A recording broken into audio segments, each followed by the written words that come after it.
Lancement officiel des Olympiades universitaires de la francophonie en République du Bénin ce samedi 4 mai 2024. Le centre CEMAC de Porto Novo a servi de cadre à cet événement qui a regroupé plusieurs universités du Bénin autour du thème « L'esprit d'équipe, cultiver l'excellence et l'unité à travers le sport, la culture et l'éducation ».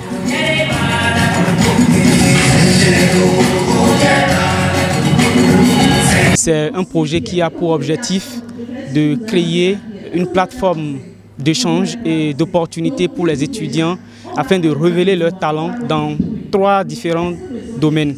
Il s'agit du domaine sportif, du domaine culturel et de la formation liée à l'éducation.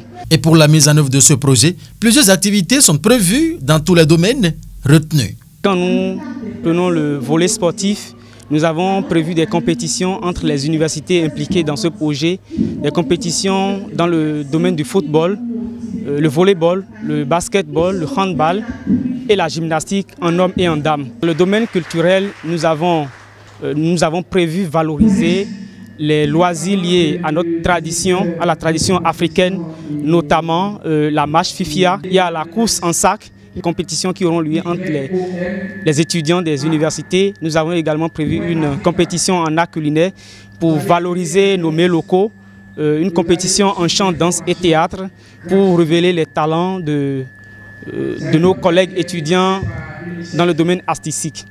Dans le domaine de la formation, nous avons prévu renforcer les capacités des étudiants afin qu'à la fin de leur formation, qu'ils ne puissent pas retourner vers les parents et garer leur diplôme. Nous avons prévu des formations en entrepreneuriat pour les étudiants, rédaction de CV, de lettres de motivation, entretien d'embauche, développer également des thématiques liées au graphisme et bien d'autres formations. Il y aura aussi des sensibilisations sur l'environnement, comment associer le sport et l'environnement et la culture, faire de l'interdisciplinarité. Au lancement de la phase active du dit projet, plusieurs panels animés par les experts et autres sachants ont été déroulés, dont Félicien Maotondi Onkari, directeur départemental OEM des sports et parrain de l'initiative. Nos échanges avec les étudiants ont tourné autour de l'esprit qui doit caractériser chaque jeune aujourd'hui, à savoir qu'il faut désormais composer, collaborer ensemble pour lever les barrières.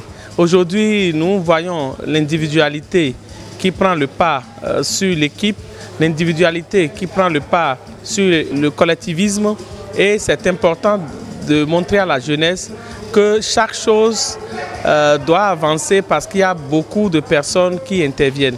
Et le sport, la culture, l'éducation sont des secteurs aujourd'hui qui exigent la collaboration en équipe. Ce qui permet à ce que les forts soutiennent les faibles et que les faibles se sentent utiles. Et je crois qu'à travers l'ensemble de nos échanges avec les autres panélistes, les étudiants présents ont apprécié, parce que nous avons profité pour parler de nos expériences personnelles avec eux, pour les motiver, pour leur montrer qu'ils n'ont pas de barrière, si ce n'est que leur mental, si ce n'est pas leur perception ou leur conception de la vie. Et le thème choisi à cette occasion rime avec les actualités du moment et les associations partenaires de l'événement apprécient. Les thèmes qui sont développés sont des thèmes d'actualité qui interpellent le jeune. Il y a la culture, il y a l'interculturalité, il y a la diversité culturelle qui entre en ligne de compte, il y a l'éducation et il y a le sport. Alors ce sont des piliers qui se renforcent et qui permettent aux jeunes de se développer. Je voudrais demander aux jeunes de se former, de s'informer d'abord, de se former et de chercher toujours à s'améliorer, à renforcer leurs compétences, à ne pas attendre que la manne tombe du ciel, mais à aller vers l'information, à chercher à se former, à chercher à aller de l'avant. Au regard même de la thématique de cette activité, à savoir l'esprit d'équipe, on voit que vraiment les organisateurs ont vraiment pensé. Et on souhaite vraiment beaucoup de succès à l'activité. Et puisqu'en fait ce sont des jeunes qui ont pris l'initiative, nous, on doit pouvoir les accompagner. On sera là jusqu'à la fin de l'activité pour pouvoir les soutenir dans tous les moments, en fonction de nos moyens, en fonction de nos possibilités. Démarré ce samedi 4 mai 2024, Ce projet des Jeux olympiades et universitaires de la francophonie au Bénin est programmé pour être exécuté sur une durée de 3 mois environ et donc prendra fin le 6 juillet 2024.